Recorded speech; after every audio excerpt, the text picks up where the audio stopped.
Hello. आज हम पढ़ते हैं वैक्यूल्स।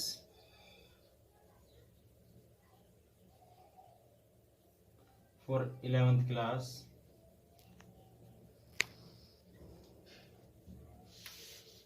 वैक्यूल्स एक साइंटिस्ट था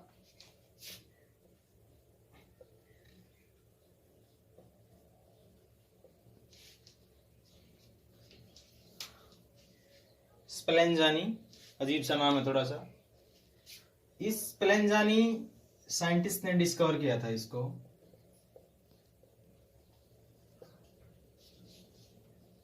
और वैक्यूल्स जो होती है वो सिंगल मेम्ब्रेन से सराउंडेड होती है।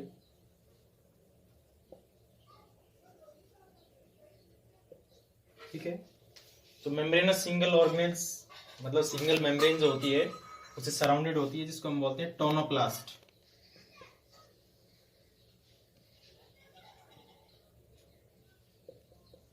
ठीक है, वैक्यूल्स जो होती है ये जो एनिमल सेल होते हैं, एनिमल सेल्स में स्मॉलर मिलेगी या फिर उसमें एब्सेंट मिलेगी। ठीक है, लेकिन प्लांट सेल के अंदर ये लार्जर होती है और लार्जर का मतलब भी क्या है कि जब शुरुआत में डेवलपिंग सेल होती है उसमें स्मॉलर साइज की होती है प्लांट के अंदर, लेकिन जब वो डेवलप्ड हो जाती है तो वो लार्जर बन जाती है। ठीक है, स्पेलेंजानी साइंटिस्ट था जिसने इसको डिस्कवर किया था सबसे पहले। उसकी डिटेल स्टडी की थी इसने। और ये सिंगल मेम्ब्रेन से सराउंडेड होती है, इसको हम टोनोप्लास्ट बोलते हैं। और इसके अंदर जो लिक्विड होता है उस लिक्विड को हम बोलते हैं सेल सैप। एनिमल सेल के अंदर स्मॉलर मिलेगी या ये एब्सेंट होगी। प्लांट सेल के अंदर जो डेवलपिंग सेल होती है, शुरुआत में डेवलपिंग सेल होती है उसके अंदर स्मॉलर होती है, लेकिन जब वो सेल कंप्लीटली डेवलप्ड हो जाती है, मैच्योर हो जाती है, तो उसके अंदर ये सेल जो वैक्यूल्स होता है ये काफी बड़ा होता है। अब हम बात करते हैं वैक्यूल्स जो होता है इसकी स्ट्रक्चर की।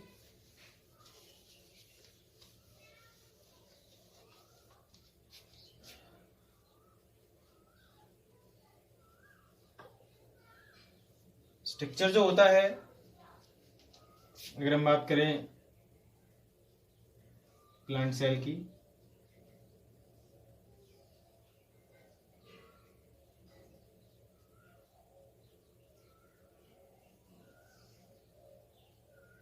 ये हमारी प्लांट सेल है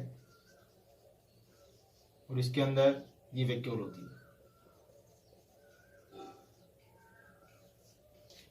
ये मैच्योर सेल है प्लांट सेल और इसके अंदर ये वैक्यूल होती है। और ये अप्रोक्स 90% स्पेस ऑक्यूपाइड कर लेती है।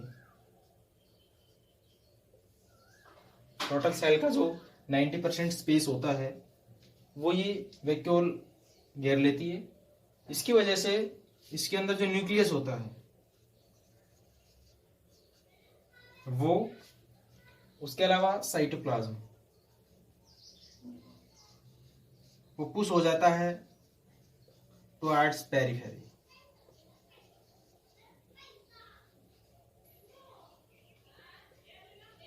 ठीक है, वैक्यूल्स जो होती है मैच्योर प्लांट सेल के अंदर 90% स्पेस घेर लेती है।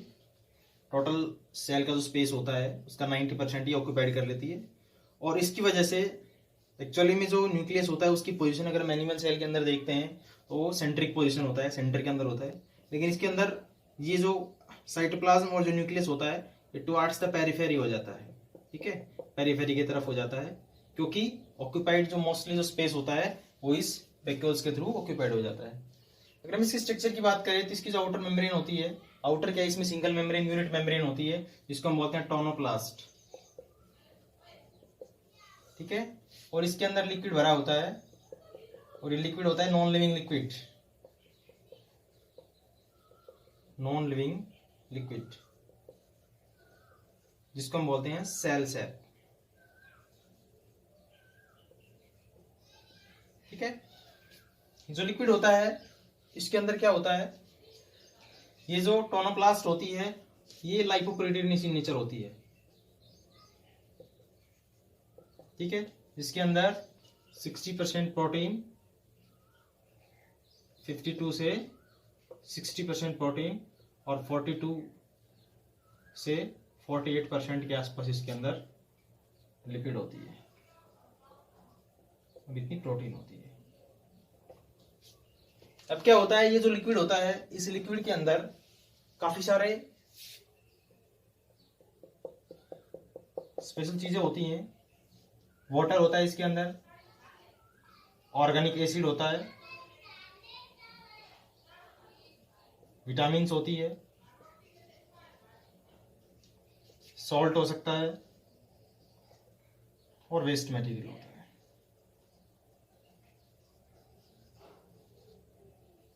ये सारी चीजें होती है इसके अंदर। कुछ सेल्स के, कुछ के अंदर, प्लांट सेल के अंदर स्पेसिफिक पिगमेंट्स भी होते हैं, उसके बारे में बताएंगे भी। ये सेल सैप होता है इसके अंदर वाटर मॉलिक्यूल्स हो सकता है, होता है ये water molecule, organic acid, vitamins, salt और वेस्ट मटेरियल। इसका काम क्या होता है वैसे, अगर स्ट्रक्चर की देखते हैं इसके अंदर जो टोनोप्लास्ट होता है इसका काम होता है, ये सेमी परमेबल होती है। सेमी परमेबल का मतलब जो अपने अंदर से सिलेक्टिव सब्सटेंस को पास आउट कर लेती है, उसको सेमी परमेबल मेम्ब्रेन बोलते हैं, शॉर्ट में एसपीएम बोल देते हैं, सेमी परमेबल मेम्ब्रेन। तो इसके अंदर जो आयंस वगैरह हैं उनका मूवमेंट हो सकता है अंदर की तरफ। ठीक है, बाहर सेल से अंदर की तरफ मूवमेंट हो जाता है। तो ये transport of the solute, transport of the salts की बात करें, वाटर मॉलिक्यूल्स है उसको ये अंदर मूवमेंट कर लेती है। ठीक है, क्योंकि एज स्टोरेज काम करती है ये। दूसरा क्या होता है कि इसके अंदर जो सेल सैप होता है उसकी टर्जिडिटी को मेंटेन करके रखता है। वाटर मॉलिक्यूल होता है उसके अंदर, वाटर मॉलिक्यूल जो होता है उसकी टर्जिडिटी को बनाए रखता है। ठीक है, इस सिकुड़ेगी नहीं, टर्जिड रहती है, फुली हुई रहती है वाटर मॉलिक्यूल की वजह से ही। दूसरा इसके अंदर जो ऑस्मोटिक कंसेंट्रेशन होता है वो भी वाटर मॉलिक्यूल्स की वजह से ही बना रहता है। तो ये जो वैक्यूल्स होती है, वाटर मॉलिक्यूल्स अंदर की तरफ मूवमेंट, इसके अंदर स्टोर रहता है water molecules, organic acid, vitamin, salt, water, waste material. इसके बाद आता है कुछ स्पेसिफिक जो सेल्स होती है, उन स्पेसिफिक सेल्स के अंदर स्पेशल चीजें होती है और वो आता है पिगमेंट।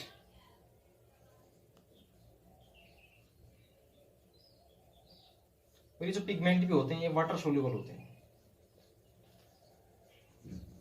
ठीक है, दो टाइप के पिगमेंट होते हैं इसके अंदर, एक होता है एंथोसाइनिन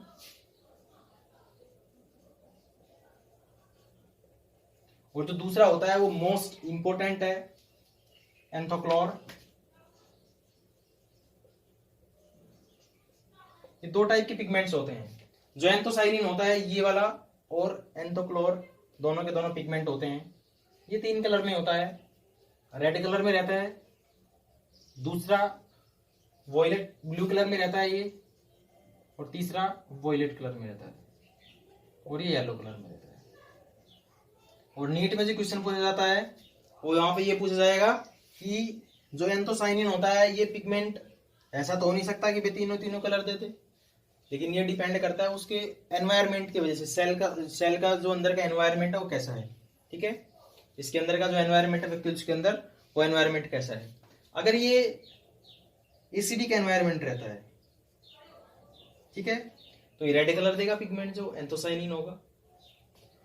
अगर एल्कलाइन होता है तो ये ब्लू कलर देगा, और अगर न्यूट्रल रहता है तो ये वॉयलेट कलर देगा। यानी कि एसिडिक एनवायरनमेंट का मतलब जिसका पीएच 7 से नीचे होता है, ठीक है, उसको हम क्या बोलते हैं, एसिडिक। 7 हो गया वो न्यूट्रल हो गया, और जिसका पीएच 7 से ऊपर होता है उसको हम बोलते हैं अल्कलाइन नेचर। ठीक है, तो जब वो जो एनवायरनमेंट होता है वो एसिडिक होगा तो ये रेड कलर देगा एंथोसाइनिन। अगर वो अल्कलाइन नेचर का होगा इसके अंदर का तो क्या देगा, वो ब्लू कलर का देगा। तीसरा, अगर वो न्यूट्रल होगा यानी ना एसिड होगा ना बेस होगा, अल्कलाइन को बेस ही बोल सकते हैं, बेसिक एनवायरनमेंट बोल सकते हैं, तो वो कैसा कलर देगा, वॉयलेट कलर देगा। तो ये था इसके स्ट्रक्चर्स के बारे में। अब मेन बात आती है इसका फंक्शन।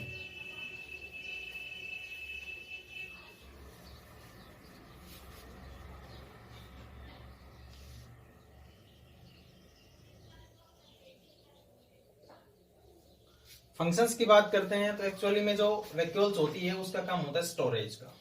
तो ये जो स्टोर हाउस होता है ऑफ न्यूट्रिएंट्स, तो फर्स्ट क्या आ जाएगा, स्टोर हाउस ऑफ न्यूट्रिएंट्स। ठीक है, वैक्यूल्स क्या करती है, स्टोर करती है न्यूट्रिएंट्स को। तो पहला हो गया कि वो स्टोर हाउस होती है किसका, न्यूट्रिएंट्स का। दूसरा, जो वेस्ट मटेरियल होता है ये उसको रिमूव करने में हेल्प करती है। तो इट इज रेस्पॉन्सिबल फॉर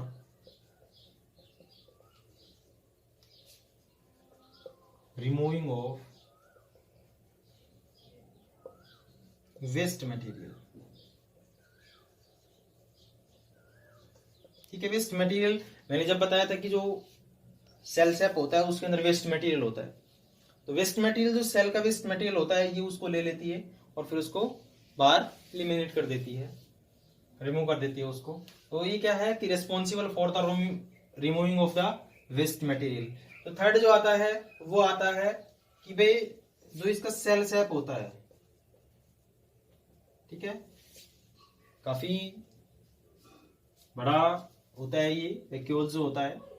तो ये सेल की जो ऑस्मोटिक कंसंट्रेशन होती है उसको मेंटेन करके रखता है। ठीक है, मतलब क्या है कि हमारी बॉडी के अंदर भी लिक्विड होता है बहुत सारा, इस सेल के अंदर भी लिक्विड होता है।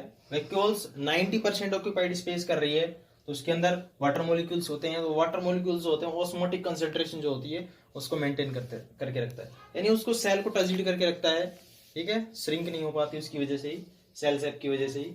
तीसरा जो आता है कि इसके अंदर पिगमेंट पड़े हैं हमने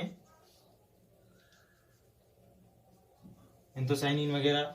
ये पिगमेंट जो होते हैं, ये जो पेटल्स होती है उसको कलर प्रोवाइड करता है। ठीक है, जो पेटल्स होती हैं वैक्यूल्स, तो उनकी सेल्स के अंदर मिलेंगे आपको। उनकी जो वैक्यूल्स होती है वो अगर पिगमेंटेड है उसके अंदर, क्योंकि ये पिगमेंटेड सब में तो नहीं होता, कुछ केसेस में ही होता है, तो उसकी जो सेल्स होती है अगर वो पिगमेंटेड है तो उसको कलरफुल प्रोवाइड करेगी, उसको पेटल्स को। ठीक है, और जो लास्ट आता है कि भाई मैच्योर सेल होती है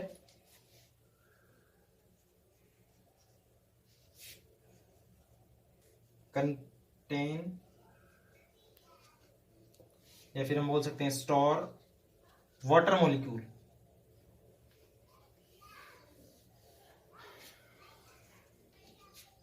स्टोर वाटर मॉलिक्यूल्स